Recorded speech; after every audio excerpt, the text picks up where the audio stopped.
very frustrated. Do you know problem kubwa hata si corona. The problem is not corona anymore.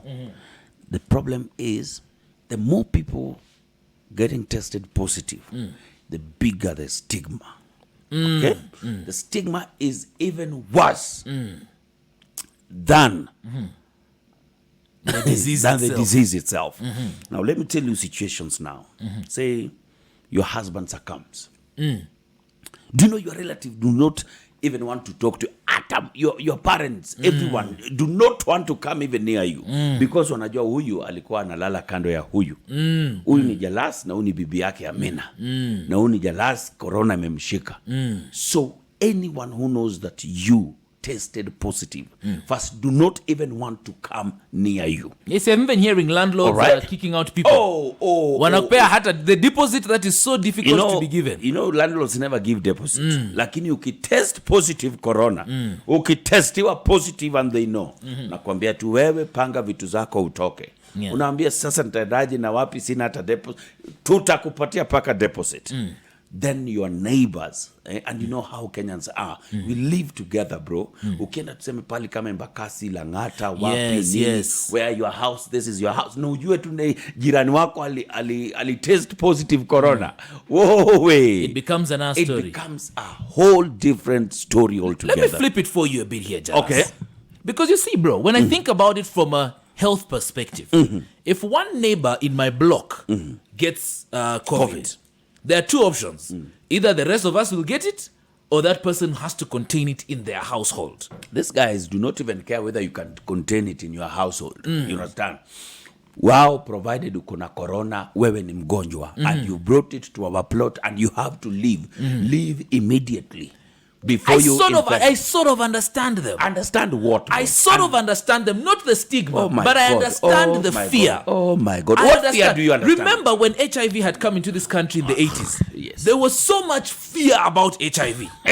No one wanted to hata kushika everything. And right now, we live with them, we hug them, we know them, we love them because we are more educated and people understand better. I sort of understand where people are coming from because fear, when you fear something, especially when our president keeps saying, we have an invisible enemy. We have an invisible enemy. Now, you are being tuned to fear an invisible enemy. No, so you Chito, who is somebody who's going to school, learned, I'm not saying agree to stigma. No. What you advise? What you advise? What my advice, my personal advice, Mimi as Chito, two things. Number one, self-contain. All right. Number two, every estate has like a committee, communion, whatever. Let them have a plan for fumigation of the houses and the common area once someone is tested positive and they test negative. Do you know the government has not even thought of how people who are asymptomatic, is it asymptomatic or symptomatic? Asymptomatic. These are people with corona but are not showing signs. You understand? Are going to live back with the community. Wao tu wako hapa tu kutest watu na kutaja ati 400 people, 600 people. Do you know where these people are going back to? Wewe mnajua hata wanaenda wapi? Wewe ulisikia wapi? But but even right now, remember, even currently we are doing this whole stay at home. The thing for be medicated while you're at home. Bro. Have a doctor on consultation. What that means is, and even remember when we had our COVID test here in the office, when we had the seminar before the test, one of the things that guy said that I'll never forget is 96% of Kenyans are asymptomatic. 96% of Kenyans negative, are asymptomatic. This is my third test. Third test. Yes. Okay, because sometimes I go somewhere and think, oh my God. Yeah. Oh my God, Jalas now. Sasa wewe ndio jini. Umepata corona. So you go test again. So I go test. I've been tested. Gidi was tested the other day. Yes. So Gidi came out and said, you know what? Me, I'm corona positive. Ulienda hapa kwa ofisi. Hata mimi sikuwa nataka kumsalimia. So I don't know if somebody in your block, in your estate, or somewhere has tested positive.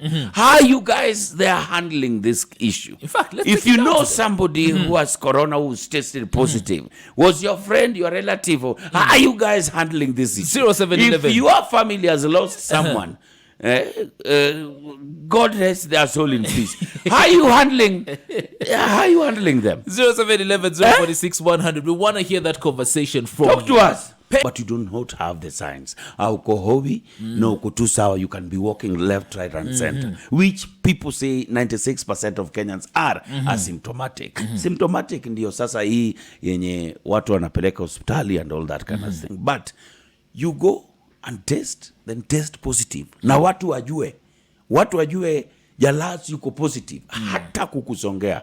It's even worse. But you see, bro, it's because of, and I'll say this again, bro, fear. Do you know how guys are afraid of what they can't see? If we could see this corona and we said, here it is green, we can fight it, it would be easier. But we can't see it. I'm not saying it is right for stigma. Absolutely not. It is wrong. But what I'm saying is, understand a scenario whereas, in fact, you and I most here, we're both married men.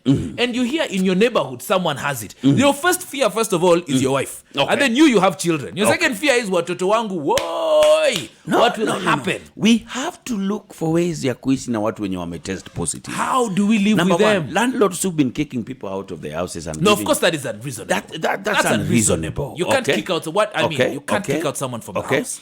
Families that now do not want to talk to you, are not even calling you.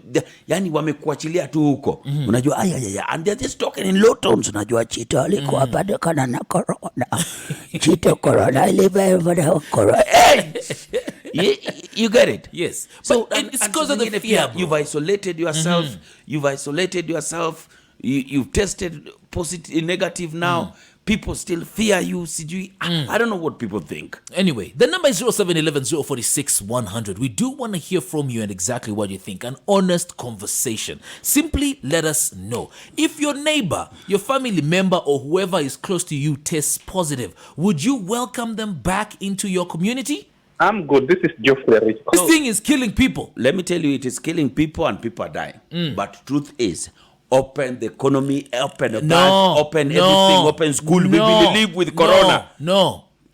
You want us to become like USA, where people are dropping in the roads. Yesterday, the president showed us that corona, tunaweza ishi na. But you see, did you see the crowds? No, our president is a jolly guy. Do you think president would have left this place, called for crowds, if he was really social distancing?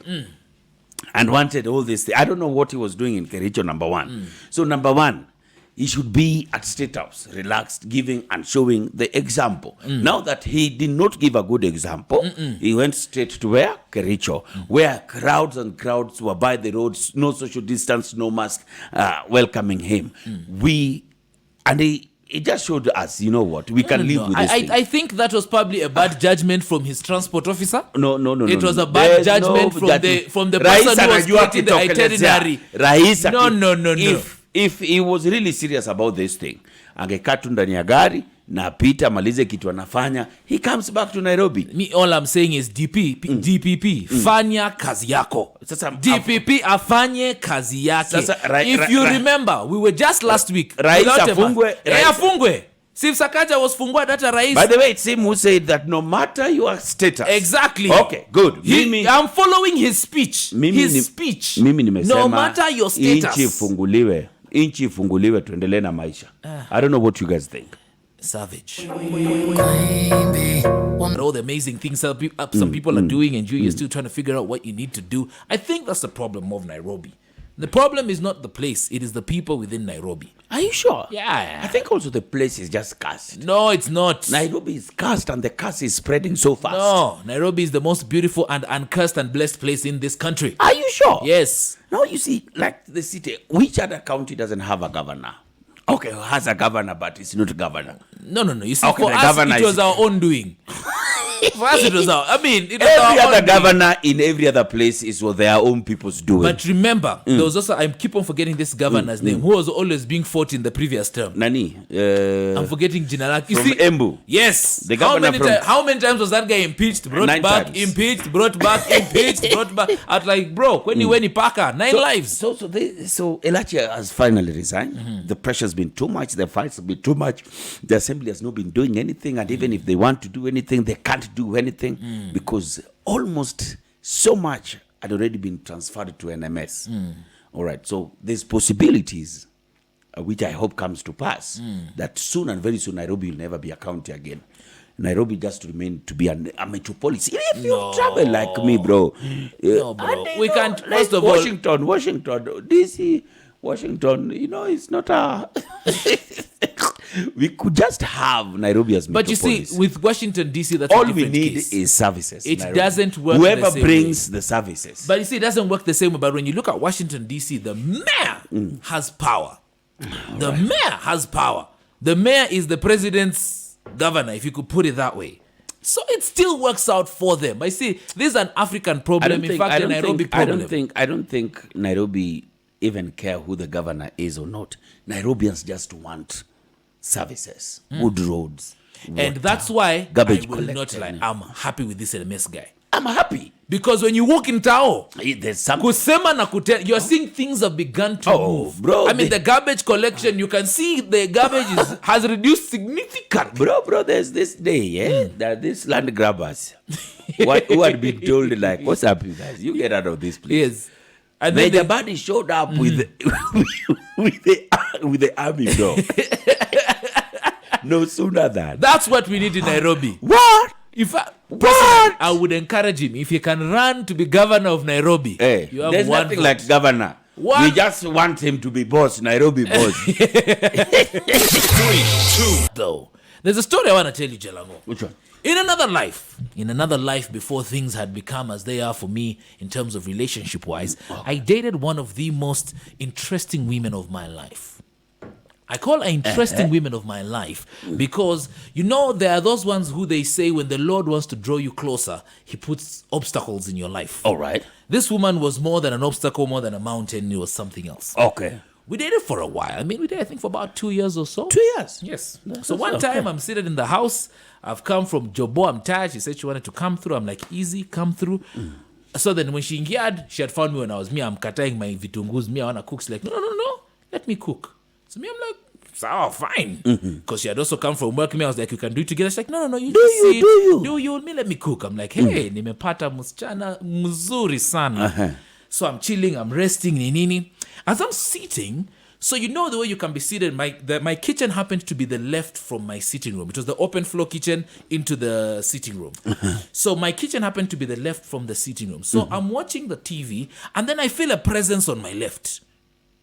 I feel a deep presence on my left. And when your inner soul is like, boss, iko kitu hapa on your left. Mimi Chito ndo huyo. I look to my left. I see the most beautiful woman as I thought she was, standing with a knife pointing at me. Standing with a knife pointing at me. I'm looking and I'm wondering, what's going on? And she stood there, I kid you not, God being my witness, stood there looking at me with a knife pointing at me heavy. Not at the knife, the sharp edge is pointing towards her. No, it's pointing towards me heavy. What have you done? For 20 seconds. Even you at that moment, pause. You're like, what's going on? what just happened? What do I do? Do I fight? Do I run? What's going on? And then because I was raised very well by a very great man, great woman, I believe in not hitting a woman. So the conflict of my upbringing and my current situation came together at loggerheads. What do I do? Hey! Then guess what happened? Msichana ka snap out. And then she said, oh yeah, I was cutting tomatoes. Went back into the kitchen. Continued cutting tomatoes. Whoa. And onions. Prepared a meal. I sat on that table. A very scared man. The moment we finished eating like this, I was number one to say, hey, tomorrow I have a very early morning. Wacha, nikupeleke kwa mama na baba yako. She was like, okay, sawa, that's cool. I took her to her mother and father's place. And that was one of the many crazy moments we had. But then why I'm telling you this story today is for one simple reason, Jalas. I know even you have had a crazy girlfriend. Yes. I've had a crazy one. This one who used to cook everything in the house. How is that crazy? No, you see, bro. How is that crazy? I think somebody had lied to this woman that the easiest way to a man's heart is through food. So anakuja kwa nyumba amepika kila kitu. You see, you have budgeted and you know that, this is this food will take us, say, to the end of the month. Unakuja unapata kuna chapati, kuna mboga, kuna maragwe, kuna kuku, kuna nini, kuna sausage. How is this a problem? Bro, why are you cooking everything in the house? Why are you cooking everything in the house? Bro. You understand? Then she comes back again, she cooks everything again. Bro, I just told her, you know what? Somebody lied to you. But my cousin had a crazy one, who was a thief. Who was a thief, A thief. A kleptomania kabisa. Si wanaitwa kleptomania. Ni mwizi tu. Demu yako ni mwizi. She even steals from you. And my brother could not leave the house. And amwachi huku. Anamwambia tu, babe, I'm leaving, let's go. Babe, I'm leaving, let's go. Otherwise, utarudi ameiba TV, ameiba nini. And you just know it's her. And she would come up with stories all the time. Demu yangu ni mwizi. Until you told her, please, do not bring her home. She'll steal everything. Whoa. I don't know. You need to see Jalaga's face as he's explaining this story for me. Bro, it's bad. He actually looks concerned. She was a very beautiful woman. Respect and all. An amazing cook. Amazing. She would tell stories. Nini. That woman that, your perfect girlfriend that you take to mother. And mother is just like, wow, this is it. You understand? But for me now, then she just has this habit. She's a thief. And as we're having this conversation, I'm beginning to think now, if two brothers like you and I are seated here, and we have this, I wonder how many crazy bays, how many crazy men and women, as we're talking about in this Nairobi. These days on the relationship status, you're either single, married, it's complicated, or in Nairobi. Or entanglement. The other name for Nairobi is entanglement. So you let us know on 0711 046 Who's this crazy person you ever dated? Yeah, the craziest person you dated. Chicks will tell you that me, I've dated a man who does not bathe totally. Anaogopa tu maji. Anaogopa maji. He just... Bringing into a guy's music. The leader of this band is married to a Namibian lady, so I'm sure you're going to be loving him when he comes through. But speaking of ladies, Jalango has decided, you know what, he's educating you on how to find out the gender of the person you are dating online. It's not even the gender. How your money should not be eaten online. Okay. In the name of the person you're dating. Number one, love is a beautiful thing. Don't get it twisted. Did you just cut the bunch? Don't get it twisted. Love's a beautiful thing. It's Don Jazzy again. So let's not Don Jazzy everything. But so now, let's say you fall in love and you guys have been chatting and it's still happening even as you speak. Somebody's talking to a woman somewhere, maybe on Instagram, on Facebook, on Twitter, on WhatsApp. You understand? So, and if you're lucky enough, they send you their number. Yeah. Number one, always request for a video call. Always request for a video call so that you at least know that the person I'm talking to. What if they put their friend on the phone? That's where we are starting from. Now, so you've requested a video call, you've confirmed the gender. Continue talking. The next thing, if it's come, she will always ask for money. All right? She will always ask for money. So let's say you are in, she's in Costo. Do you have a friend in Costo? Yes, I do have a friend in Costo. Oh, very fast. Just tell her that no problem. I don't have the money right now. Go to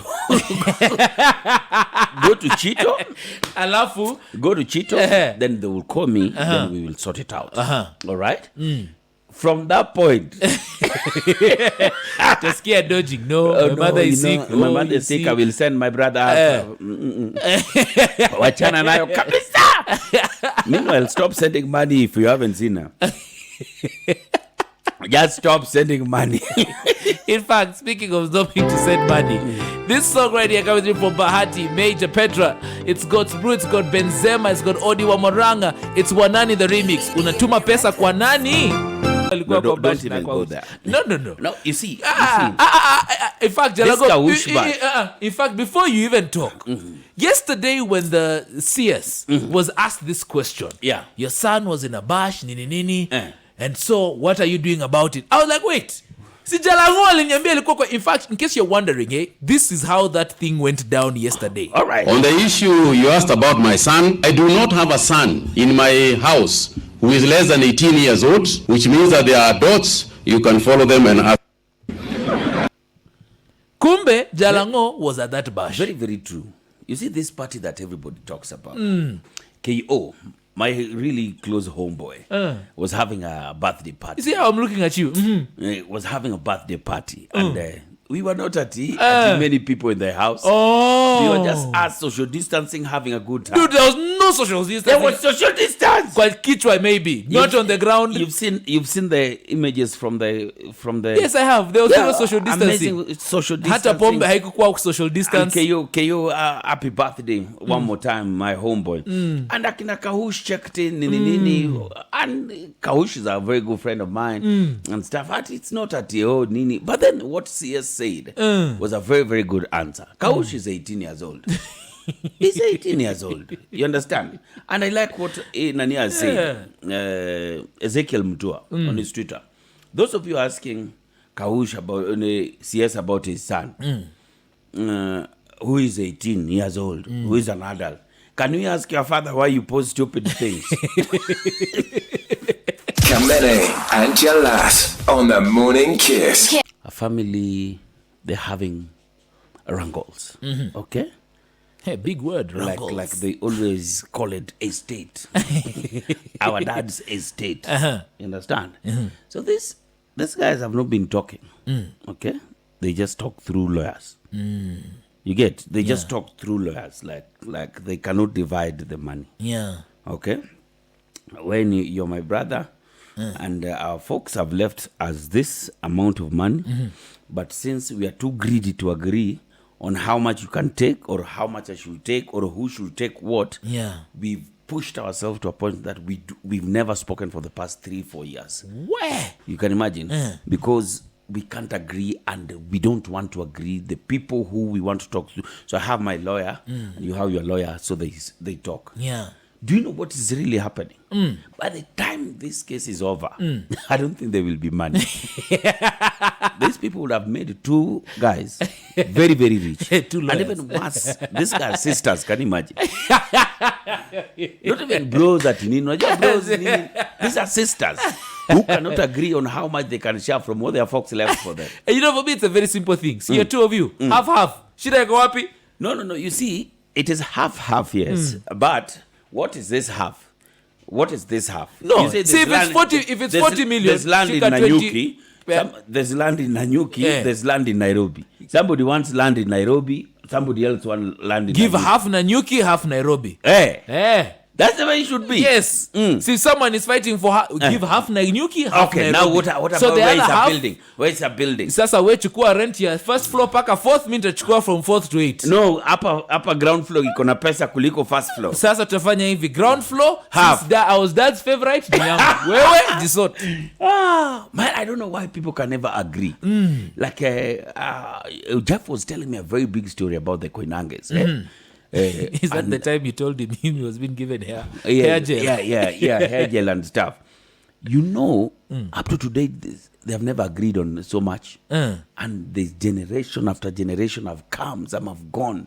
I've not even seen iyo pesa vana. Can you imagine? But this is the beauty, though. I think the Kirimas on this other side fighting left, right, and center. How to stop the fights is, I think every parent should be wise enough, even us guys as we're building generational wealth, be wise enough to leave what needs to be given in people's names or instructions for the things to be put in those people's names. Wow. So, if I want to give Jalango this land and a building and a Nyuki, instruct the lawyer in your will to change that to Jalango's name upon your death. Okay. You get what I mean? If it's a division of land that you're doing prior to death, you divide and change name. Do you think Africans write wills? Yes, they do. Oh my God. It's just that the wills that we write, we're just greedy. You're given a will, you're told Jalango has been given this property, Chito has been given this one. But me in my eyes, Jalango's looks bigger. In Jalango's eyes, Chito's looks bigger. And the wonder shall never end that even lawyers who keep the will and wanaibadilisha.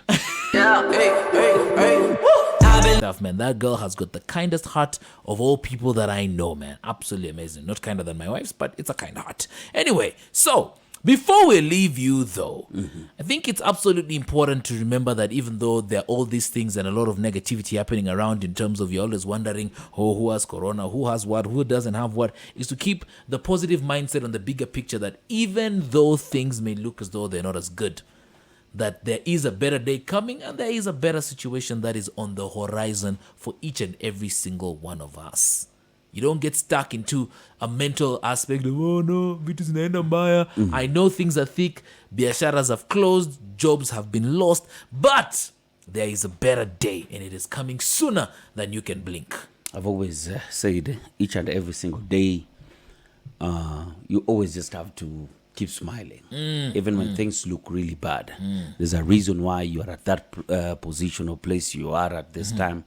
And it will always come to pass. Yes. But when you drag yourself into miseries and just always having negative vibe and stuff, you'll always find yourself still in the same spot. Yeah. So in every single place you are, however bad it is, always just try to see which is the way out here. Which is the shortest way out of this. Here. Yeah. Yeah, and of course, thank you to all the fun love that has come through. Thank you for making us trend. Thank you for participating in our conversations with us, for just being absolutely amazing as you are. And we want to leave you with this hit from Recap and Rigger. It is 5 Stones.